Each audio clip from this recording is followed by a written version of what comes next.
So here's my new 2014 Giant Advance 27.5 team bike in a small. Came in today. We got it all built up. It weighs 20 pounds, 15 ounces, which is kind of crazy for a full suspension bike to be that light. First of all, this is the 27.5 wheel size, which is lighter weight, so it climbs better, corners better, accelerates, all of those things. Has the same rollover, or just about, as the 29. And for my smaller frame size, it's going to be a nice change from my 29 that I was riding last year. This bike is an all carbon fiber frame. Main frame is all carbon. The rear end is aluminum. We have their Maestro suspension system, which is very comfortable in how it rides.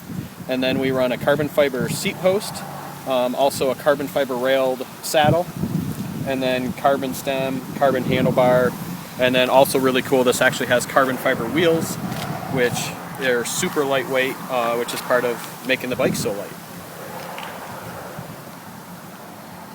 Another nice feature that I didn't have in my old bike is this has a remote lockout for the suspension. So right up here, I can just push this button to lock out my front shock. So instead of having to lean down, it's just right on the button here, which makes it real easy to do that.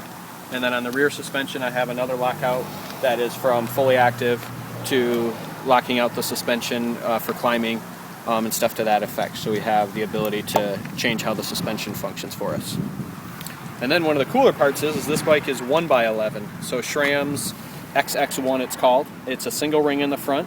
I'm probably going to have to play with that to figure out which one I want to run. I think I might have to get a bigger one than this one. You don't have to run a chain guard because the chain ring is designed specifically to work as a single speed and not having to run the chain guard, worrying about it coming off. And then the rear cassette is crazy huge. It's a 10 in the small and it's a 42 for the big, which gives you the ability to run the 1x11 and not really have the need to run the 2 gears in the front. So excited to have that simplicity, just running that one gear.